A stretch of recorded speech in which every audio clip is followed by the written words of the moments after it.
సమర్పించుకున్నాడు. యేసుక్రీస్తు ప్రభువా, ఈ నామానికి ఎల్లప్పుడూ మహిమ ప్రభావం చెల్లించుకుంటూ ఉన్నాను.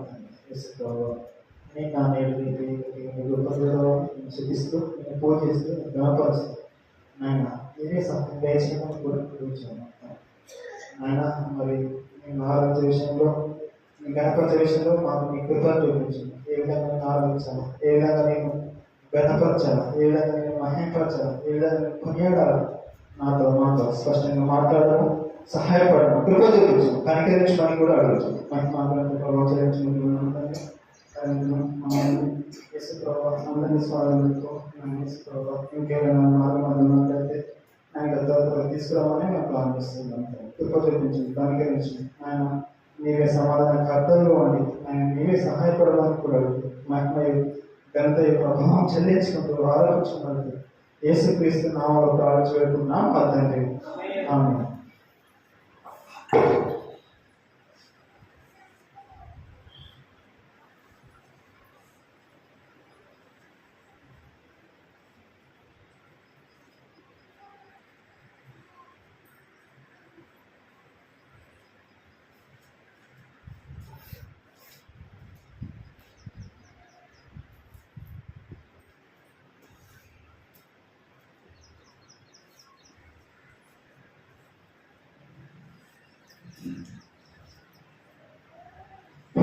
సరే, మనము వాక్యం జ్ఞాపకం చేసుకొని కొన్ని మాటలు జ్ఞాపకం చేసుకొని మరి దేవుని ఆరంభించే వారంగా కాబట్టి కొన్ని మాటలు నేను గుర్తు చేస్తాను. మరి ఆరంభించే దేవుని మనల్ని ఆదరించాలా, పరచాలా, జ్ఞాపరచాలా, దాని కొరకే మరి కొన్ని మాటలు జ్ఞాపకం చేసుకొని మాట్లాడుతున్నాం.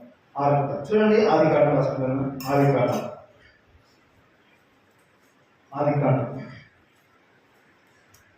చూడండి, ఆదికాండం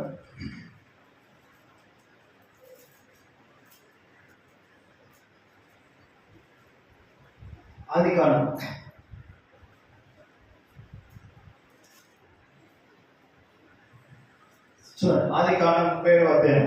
చూడండి, ఆదికాండం 37వ అధ్యాయం, పేజ్ నెంబర్ 32. ఆదికాండం 37వ అధ్యాయం 36వ వచనం.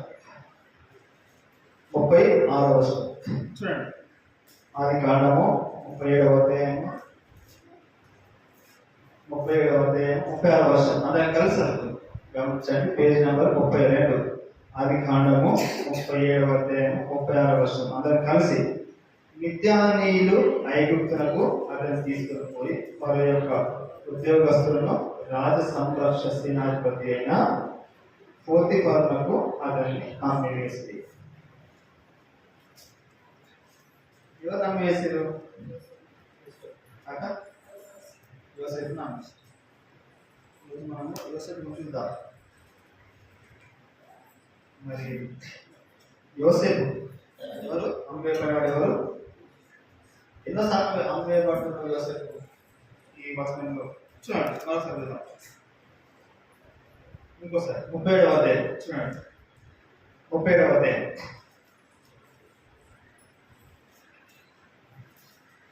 37వ అధ్యాయం చూడండి. 28వ వచనం 28.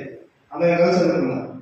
మిద్యానీయులైన వర్తకులు ఆ మీదుగా వెలుచుండగా వారు ఆ గుంటలో నుండి యోసేపును పైకి తీసి ఇష్మాయేలీయులకు 20 తులముల వెండికి అతన్ని అమ్మివేసి వారు యోసేపును ఐగుప్తునకు తీసుకొని పోయి.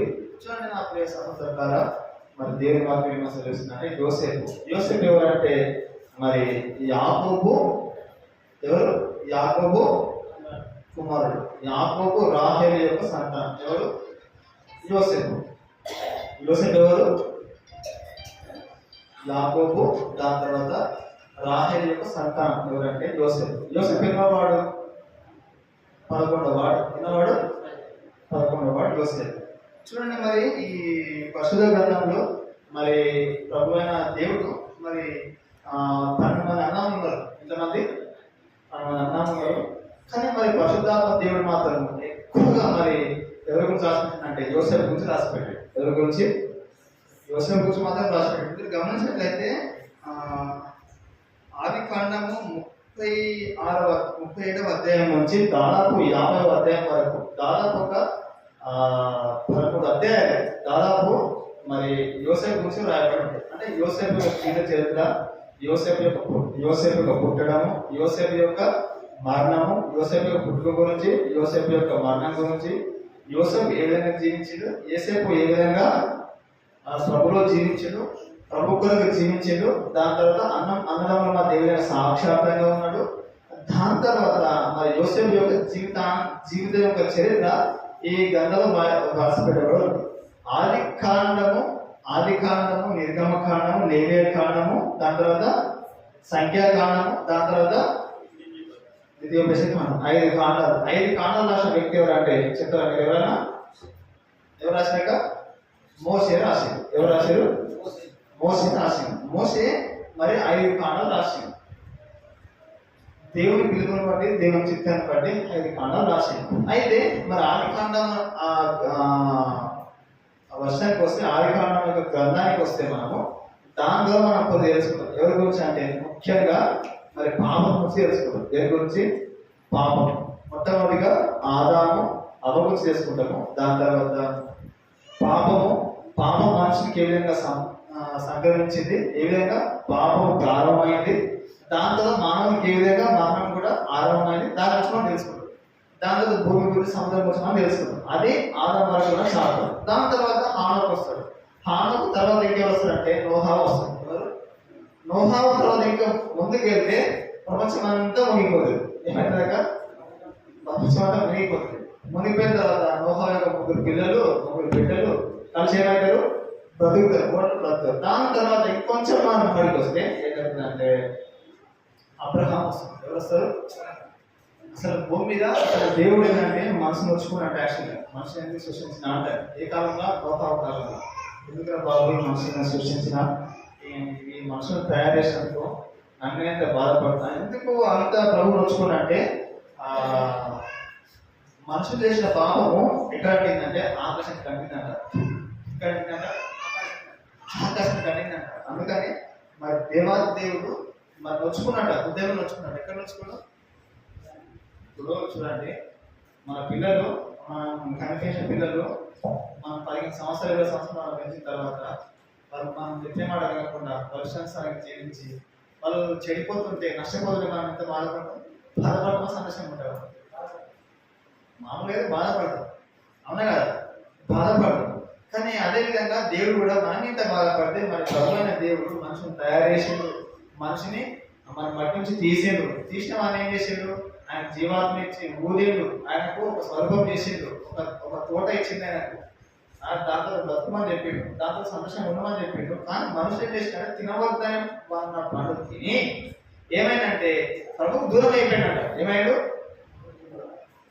ప్రభు చెప్పిన మాట వినక ప్రభుకు దూరం అవడం ద్వారా ప్రభుకు మనకి ఏమొచ్చిందంటే మధ్య ఒక సాతాను యొక్క బంధకం అనేది మనకి మధ్య వచ్చింది. రావడం ద్వారా ఏమైందంటే ఇంకా ప్రభుకు మనకి దూరం అయిపోయి ఇంకా లోహోకాలం ఏమైందంటే పాపం అనేది ఆకాశం కంటినప్పుడు ప్రభు నొచ్చుకొని భూమి అందరి మొత్తం ఇంకా అందరినీ ఇంకా నేను ఏమన్నా చూచేసాను కూడా ప్రభు. కానీ అందులో ఒక్క కనబడ్డాడు. ఏమంటే లోహం. ఆయన ద్వారా మరి ప్రభు తన శ్వాసను ఉంచుకొని దాంతో నోహా ద్వారా నాహోరు రకరకాల అబ్రహాం, మొత్తానికైతే అబ్రహాం నుంచి మన స్టోరీ స్టార్ట్ అవుతుంది. ఎక్కడి నుంచైనా అబ్రహాం నుంచి మనిషి ఒక స్టోరీ స్టార్ట్ అవుతుంది. అబ్రహాం తర్వాత మరి ఎవరంటే ఇస్సాకు వస్తారు. ఎవరు? ఇస్సాకు వస్తారు. ఇస్సాకు ఎవరు వస్తారంటే ఏశావు రాడు. ఎందుకు రాడు ఏశావు? ఏశావు పెద్ద కొడుకు కదా. మరి ఏశావు ఎందుకు రాడు? మరి అంటే ఏశావు పుట్టక ముందే చెప్పిండు దేవుడు ఏశావు లెక్క లేడంట. ఏంటంట? ఏశావు పుట్టక ముందే చెప్పిండు. ఎవరు చెప్పారు? మన దేవుడు చెప్పిండు. ఏశావు జ్యేష్ఠత్వాన్ని అమ్ముకున్నవాడు. ఎవరు? ఏశావు లెక్కలోనికి రానికి గల ముఖ్యమైన కారణం ఏంటంటే జ్యేష్ఠత్వాన్ని అమ్ముకున్నాడు. అంటే తాను అమ్ముకున్నాయన. ఏంది అమ్ముకోవడం? అంటే మామూలు సంగతి కాదు కదా. ఇప్పుడు మనం అమ్మబడడం అంటే మామూలు సంగతి కాదు. అది ప్రభు దృష్టిలో చాలా నీచమైనట. ఏంటంటే కాబట్టి అమ్ముకున్నాయన. ఆయన జ్యేష్ఠత్వాన్ని అమ్ముకోవడం ద్వారా జ్యేష్ఠత్వాన్ని పోగొట్టుకున్నాడు. మరి యాకోబు సంగతికి వస్తే చూడండి, మరి యాకోబు కూడా మరి మంచి వ్యక్తి కాదు. ఒక రకంగా ఆలోచిస్తున్నట్లయితే లోకపరంగా ఆలోచిస్తున్నట్లయితే యాకోబు ఎవరంట? మన మోసగాడైనా. యాకోబు అనేది మోసగాడు. చూడ మరి ఏంటంటే ప్రభు యొక్క ఉద్దేశం ఏంటంటే యాకోబునే ప్రభు ఎంచుకుని మరి మోసగానే ప్రభు ఎంచుకుని దాన్ని మరి పెద్దవాడిని ఎంచుకోవాలి ప్రభు. ఎందుకంటే తన దేశం నమ్ముకోవడం ద్వారా ప్రభు నామానికి ఆయన మహిమకరంగా లేడు. ఎవరు? ఏశావు. ఏశావు ఎవరంటే ఏదో మీరకు మూల పురుషుడు. ఎవరంట? ఏదో మీరకు మూల పురుషుడు. ఇంకా ముందు మనం ముందుకు వెళ్తే ఇంకా పాత నిబంధనలు మనం ముందు వెళ్తా ఉంటే చివరికి ఎవరికి యుద్ధం అవుతుంది అంటే ఏశావు పిల్లలకు యాకోబు పిల్లలకు యుద్ధం అవుతుంది. ఎవరంట? చూడండి ఒకసారి గమనించండి. ఏశావు పిల్లలేమో అమాలేకీయులు. ఎవరు తెలుసా మీకు అమాలేకీయుల గురించి? అమాలేకీయులు ఎవరు? హామాన్. చూడండి అమాలేకీయులను చూసిన వాడు ఎవరంటే హామాన్. ఎస్తేర్ ఎవరు? యూదా గోత్రంలోకి పుట్టిన స్త్రీ ఆమె. ఎవరు? యూదులు వాళ్ళు. ఎవరు మరి? యూదులు ఎవరు? మరి అమాలేకీయులు ఎవరు? ఎవరట? యూదులు ఎవరు? అమాలేకీయులు ఎవరు? అమాలేకీయులేమో ఏశావు యొక్క సంతానం, ఏశావు యొక్క పిల్లలు, అంటే ఆయన మనుమలు, ఆయన యొక్క సంతానం అదంతా. మరి యూదులు ఎవరు? మరి యాకోబు సంతానం. మరి ఇద్దరు ఎవరికైతుంది?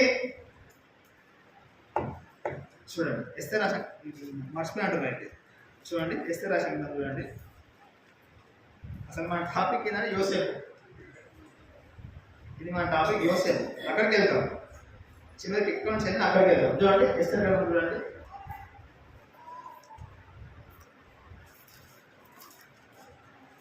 ఎస్తేర్ గ్రంథం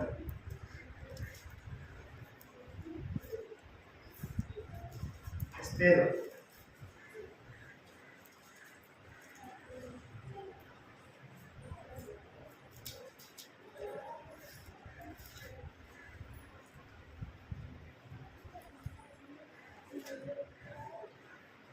చూడండి ఎస్తేర్ రాసిన గ్రంథం చూడండి అక్కడ.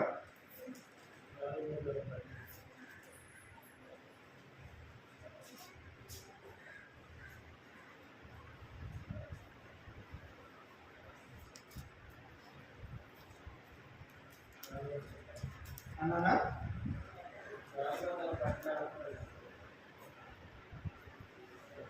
ఏమంటుందంటే అమాలేకీయుడు అని ఉంటుంది.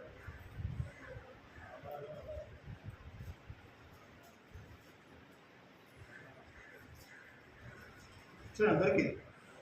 మూడవ అధ్యాయం ఎస్తేర్ రాసిన కదా 3వ అధ్యాయం చూడండి 11వ వచనం చదవండి.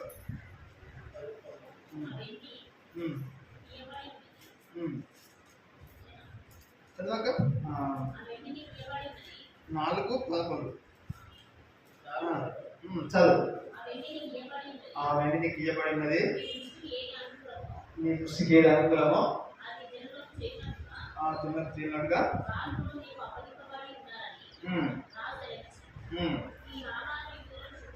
ఈ హామాన్ ఎవరంట? యూదులకు శత్రువు అంట.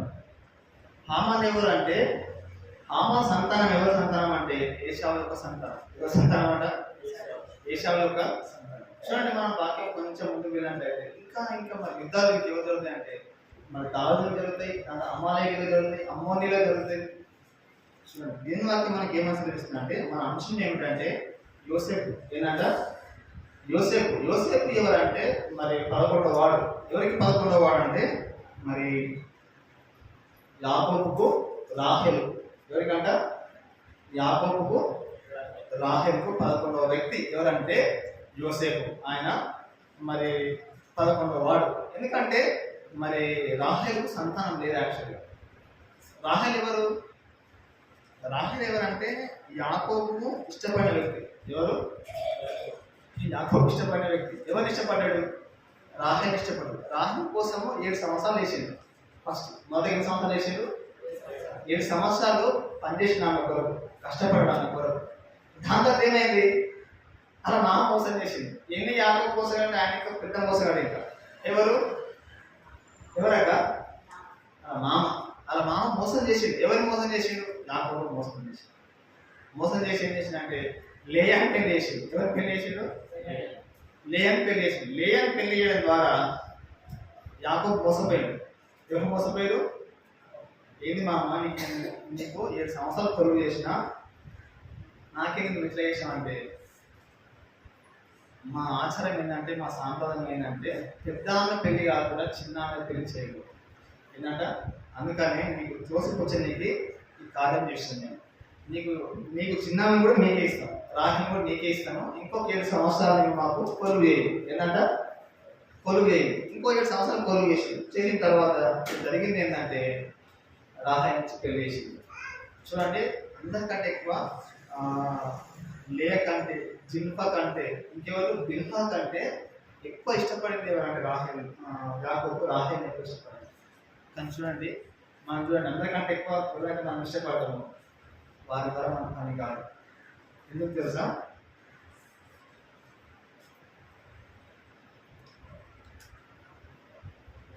రాహేల్ను యాకోబు ఇష్టపడాడు. కానీ ఏం జరిగిందంటే, రాహేల్ యొక్క గర్భసంగతి పోయబడాడు. ఏంటంట, ప్రభు కంటే ఎక్కువ ఇష్టపడాడు అంటున్నాడు. ప్రభు కంటే ఎక్కువ ఇష్టపడ్డాడేమో, ఒకవేళ ప్రభుకు నచ్చదేమో, ఒకవేళ అంతలా ఇష్టపడాడు. కానీ ప్రభు వల్ల ఏమని తెలుస్తుందంటే, యాకోబు రాహేల్ ఇష్టపడడం ద్వారా ఏమైందంటే గొడ్డాలైందంట. ఏమైంది? గొడ్డాలైంది. చూడండి, మరి లేయకు పిల్లలు పుట్టడం చూసి రాహేల్ ఓడలేకపోయింది, తట్టుకోలేకపోయింది. చూడండి, ప్రార్థన చేయడం ద్వారా ఎవరంట, రాహేలు యాకోబు ప్రార్థన చేయడం ద్వారా జరిగిన అద్భుతమైన కార్యం ఏమిటంటే యోసేపు పుట్టడం. ఎవరంటాక యోసేపు పుట్టడం ద్వారా జరిగిన అద్భుతం ఏంటంటే, ఎన్నెన్నో అద్భుతంగా మీరు ముందు చూస్తుంటారు. ఇంకా ఆయన యొక్క కార్యం మీరు ముందు చూస్తుంటారు. ఇంకా చూడండి, యోసేపు మరి రాహేలు పుట్టడం ద్వారా జరిగిన అద్భుతమైన కార్యం ఏమిటంటే,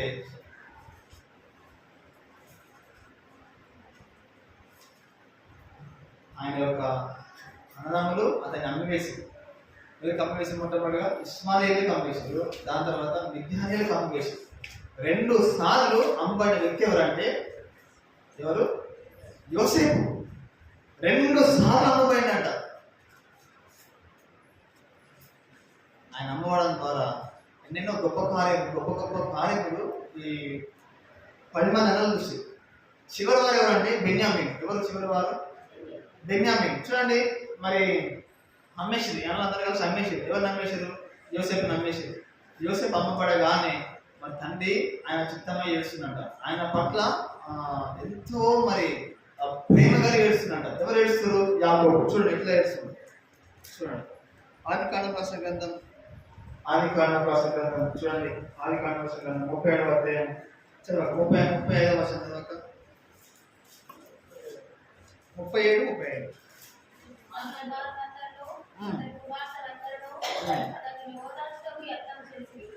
అయితే అతడు ఓదార్పు పొందనలక, నేను అంగలార్చుచు వృద్ధులలోనున్నకు నా కుమారుని యొద్దకు వెళ్ళదనని చెప్పి అతని తండ్రి అతని కోసం ఏడ్చాడు. ఎవరు ఏడుస్తున్నాడక్క? యాకోబు ఏడుస్తుండు. ఎవరి నిమిత్తం ఏడుస్తుండు? అక్క? యోసేపు నిమిత్తం ఏడుస్తుండు. ఏమని చెప్తున్నారు అందరూ కలిసి? యాకోబు చీల్చబడెను, యాకోబును మృగం తిరిగేసి అక్కడ ఉంటుంది. మీది వర్షం ఉంటుంది, 33వ వర్షం ఉంటుంది. యాకోబును ఒకసారి, అతడు దాన్ని గుర్తుపట్టి, ఈ అంగి నా కుమారుడే, దుష్టముఖం వాని తినివేశాను. యాకోబు నిశ్చయంగా చీల్చబడను. యోసేపు నిశ్చయంగా చీల్చబడను. యాకోబు తన బట్టలు చింపుకొని నా నడుమున గోనెపడ కట్టుకొని అనేక దినములు తన కుమారు నిమిత్తం అంగలార్చుంటాడు. కొడుకు యాకోబు మొట్టమొదటిగా అంగలారుస్తున్నాడు. ఏం చేస్తున్నాడు? అంగలారుస్తున్నాడు. రెండే పాయింట్ చెప్తాను, ఎక్కువ చెప్తాను, మనం మీరు మర్చిపోతారు. మొట్టమొదటిగా యాకోబు యోసేపు కొరకు అంగలారుస్తున్నాడు. ఎందుకు అంగలారుస్తున్నాడు అంటే, అన్నలు అమ్మేసి సంగతి చెప్పకుండా మరి యోసేపు చనిపోయిన సంగతి ఈ 10 మంది అన్నలు గారు చెప్పేసరికి ఆ మాట తట్టుకోలేక యాకోబు యోసేపు పట్ల అంగలారుస్తున్నాడు, బాధపడుతున్నాడు. అయ్యో నా కొడుకు నా కొడుకు చనిపోయింది, నా కొడుకు చనిపోయినని బాధపడుతుంది, అంగలాస్తుంది. రెండోది ఏంటంటే అక్కడి ఉంది ఆ మాట 35వ వచనం ఉంది, అతని కుమార్తెలందరూ అతని ఓదార్చుటకు యత్నం చేసింది. అయితే అతడు ఓదారు పొందనులక నేను అంగలార్చు మృతుల లోకమునకు నా కుమారునికి వెళ్ళేదని చెప్పి అతని తండ్రి కోసం ఇచ్చాడు. మొట్టమొదటిగా యోసేపు కోసం అంగలార్చుడు. ఎవరు అంగలార్చుడు? యాకోబు అంగలార్చుడు. రెండోది ఏమిటంటే యాకోబు యోసేపు కోసం ఏడుస్తుంది. నా కొడుకు చనిపోయాడు, నా కొడుకు పాతిపెట్టేవాడు, నా కొడుకు ముద్దలకు వెళ్ళిపోయానే అంటని మరి యాకోబు యోసేపు పట్ల మరి ఏడుస్తూ ఉన్నాడు. చూడండి, తండ్రి తన కుమారు పట్ల అంత అంగలారుస్తున్నాడు, అంత బాధపడుతున్నాడు, అంత దుఃఖిస్తున్నాడు, అంత ఏడుస్తున్నాడు. అదే మన దేవుని విషయానికి వస్తే, మన ప్రభుత్వ విషయానికి మనకు వస్తే, మనం కూడా మన చీల్చబడిన స్థితిలో ఉన్నప్పుడు, పాప స్థితిలో ఉన్నప్పుడు, మరి పడిపోయిన స్థితిలో ఉన్నప్పుడు, మరి అతి భయంకర స్థితిలో ఉన్నప్పుడు మన కొరగా ఎవ్వరు కూడా చీల్చబడలేదు, ఎవరు కూడా మన కొరగా మరణం పొందలేదు, మన కొరగా ఎవరు కూడా బలి కాలేదు, మన కొరగా ఎవ్వరు కూడా మరి శిలువలో మన కొరకై చనిపోలేదు. కానీ మన కొరకై ఒకే ఒకరంట, ఎవరంటే మన దేవుడు. ఎవరైనా యేసుక్రీస్తు ప్రభు మన కొరకై ఏమైనా చనిపోయాడు, మన కొరకైనా అంగలార్చుడు. యోసేపు ఏ విధంగా అయితే యాకోబు ఏ విధంగా అయితే యోసేపు కొరకు అంగలార్చిందో, అదే విధంగా యేసు ప్రభు కూడా మన కొరకు అదే విధంగా అంగలార్చింది. యాకోబు ఏ విధంగా అయితే యోసేపు కొరకు ఏడ్చిందో, యేసు ప్రభు కూడా మన కొరకు అదే విధంగా ఏడ్చింది. మన తండ్రి, మన దేవుడు, మన పరిశుద్ధాత్మ దేవుడు మన కొరకు ఎంత దుఃఖించిందంటే నిజంగా అంత దుఃఖించింది. కాబట్టి ఇప్పుడు యాకోబు యోసేపుని ఎంత ప్రేమించిందో, ప్రభు అయిన యేసుక్రీస్తు కూడా మన అంతలా ప్రేమించింది. ఇప్పుడు అంత ప్రేమించిన ప్రభుకి ఇప్పుడు మనం చేయవలసింది ఏంటంటే, ప్రభు మనకి ఏం చేయాలి? మనం ఏం చేయాలా? ప్రభు మనం ఏం చేయాలా? థ్యాంక్స్ చెప్పాలి. ప్రభు మనం ఏం చేయాలా? సంతోషపరచాలి. ప్రభువు ఈ ఉదయకాల సమయంలో మన నుంచి మనం ఆశపడుతుందంటే అదొకటి ఏంటంటే, ప్రభువుని మనము సంతోషపరచాలి. చూడండి, యాకోబు యోసేపు నిమిత్తం అంగలార్చి ఏడ్చిన తర్వాత యోసేపు చనిపోయిన కూడా ఇంకా ఎవరు? యాకోబు. దాని తర్వాత స్టోరీ మొత్తం మొదలవుతుంది. ఇంకా అతన్ని మిద్యానీయులు దాని తర్వాత ఇస్మాయిలకు ఎన్నో అమ్మేసినప్పుడు 2 సార్లు అమ్మబడిన తర్వాత ఆయన పోతిఫర్ దగ్గర వెళ్ళిన తర్వాత చాలా అద్భుతం జరుగుతాయి. జరగరాని అద్భుతం జరుగుతాయి. ఎవరి ద్వారా అంటే యోసేపు ద్వారా. జరగరాని కార్యం జరుగుతాయి. ఎవరి ద్వారా అంటే యోసేపు ద్వారా. ఇప్పుడు మన ద్వారా జరగని కార్యం జరగాలంటే ప్రభుని ఏం చేయాలా? ప్రభుని ఆరాధించాలి. ప్రభుని ఏం చేయాలా? మనం అందరం కలిసి ప్రభుని ఏం చేద్దాం? ఆరాధిద్దాం. ఏమైనా ఆరాధించాలా? ప్రభువా, నేను కూడా యోసేపు లాగా అమ్మబడ్డేవాడిని. ఎవరినంట? ఎవరమ్మా? మనం యోసేపు లాగా అమ్మబడిన వారం. మనం ఎవరికి అమ్మబడిన వారం? మరి ఎవరు మనం కొన్నారు? ఎవరు కొన్నాక మనల్ని? సాతాను కొన్నది. ఎవరు కొన్నారు? సాతాను కొన్నది. దేని ద్వారా కొన్నది? దేని ద్వారా కొన్నాక వద్దు సరిగా రావట్లేదు. ఎందుకంటే పాటలు పాడినాయి కదా, వాయిస్ మొత్తం బ్రేక్ అయిపోయింది. కాబట్టి ఏంటంటే, మనం ఎవరు కొన్నారంటే యాక్చువల్గా సాతాను కొన్నది. మనం దేని ద్వారా కొన్నది? పైసల ద్వారా. దేని ద్వారా కొన్నాక చెప్పాలి. దేని ద్వారా కొన్నది? మన ద్వారా. ఇంకా దేని ద్వారా? అక్క పండు ద్వారా కొన్నది. పండు ద్వారా. ఇంకా దేని ద్వారా కొన్నది? పాపం ద్వారా కొన్నది. ఇంకేం కొన్నది? ఇంకా దేని ద్వారా కొన్నది? ఇంకా దేని ద్వారా కొన్నాక చెప్పరా? ఎవరైనా సాతాను మనలో మరణం ద్వారా కొన్నది. దేని ద్వారా? మరణం. ఎందుకంటే మనం పాపంలో పడి చెడిపోయి మరణించాం కాబట్టి అది మనం మరణం ద్వారా కొన్నది. ఆ కొనడం ద్వారా మన సాతాను యొక్క బంధకాలు వెళ్ళిపోయిన వాళ్ళాడు. వెళ్ళిపోవడం ద్వారా జరిగిన కార్యం ఏమిటంటే, మన దేవాది దేవుడు ప్రభు అయిన యేసుక్రీస్తు మనల్ని ఏం చేసిందంటే, మన యొక్క మరణాన్ని, మన యొక్క శాపాన్ని, మన యొక్క పాపాన్ని, మన యొక్క అంగలార్పును, మన యొక్క ఏడుపును, మన యొక్క నిట్టూర్పును పూర్తిగా ప్రభు మీద వేసుకున్నాడు. ఎవరి మీద? ఆయన మీద వేసుకోడు. ఆయన మీద వేసుకొని ఇప్పుడు మనం మరణం పొందాలి. యాక్చువల్గా ఎవరు మరణం పొందాలా? మనం మరణం పొందాలి. యాక్చువల్గా మన కొరకే మరణం పొందేది ఎవరంటే ప్రభు అయిన యేసుక్రీస్తు. ఆయన మరణం పొందడం ద్వారా మనకి ఏం కలిగిందంటే విడుదల కలిగింది. ఏం కలిగింది? విడుదల లేదు మనకి. యాక్చువల్గా మనం బంధింపబడిన వాళ్ళం. మనకి విడుదల ఎప్పుడు కలిగిందంటే ప్రభు అయిన యేసుక్రీస్తు మరణం పొందడం ద్వారా మాత్రమే మనకి విడుదల కలిగింది. ఆ విడుదల ద్వారా మాత్రమే మనం ఏం చేయాలంటే ప్రభువుని ఆరాధించాలి. ఎట్లా ఆరాధించాలంటే యాకోబు యోసేపు పట్ల అంగలార్చిండు, యాకోబు యోసేపు పట్ల ఏడ్చిండు. ఏ విధంగా అయితే యోసేపు పట్ల యాకోబు అంగలార్చిండో ఏడ్చిండో అదే విధంగా ప్రభు అయిన యేసుక్రీస్తు మన కొరకై అంగలార్చిండు, మన కొరకై ఏడ్చిండు, మన కొరకై మరణం పొందాడు. యోసేపు కొరకు యాకోబు మరణం పొందలేడు, కానీ మన కొరకు ప్రభు అయిన యేసుక్రీస్తు మరణం పొందిండు. కాబట్టి ఏంటంటే ఇప్పుడు మనం ఏం చేయాలా? మన కొరకై మరణించి తిరిగి లేచిన ప్రభువుని మనం ఏం చేయాలంటే ఆరాధించాలి. ఆరాధనమా? ఆరాధన. అందరం లేచిన బట్టి ఒక పాట పాడుకొని మరి మన ఆరాధనలోకి ప్రవేశిద్దాం.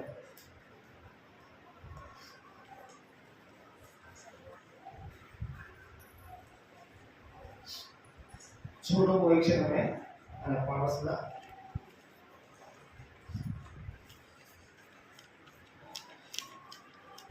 ఒక చిన్న పాడుకుందాం, దయచేసి గమనించండి.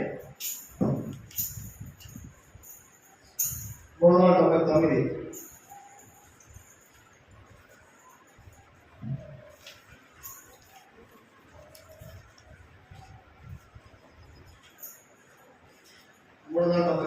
చూడుము ఈ క్షణమే కల్వారిని, ప్రేమ ప్రభువు నీకై నిలుచుండెను. గొప్ప శ్రీయేసుడు సిలువలో వేలాడుచున్నాడుగా, సిలువలో వేలాడుచున్నాడుగా. సిలువపై చూడు ఆ ప్రియుని, ఆ ప్రేమకై నీవు ఏమీదు. సిలువపై చూడు ఆ ప్రియుని.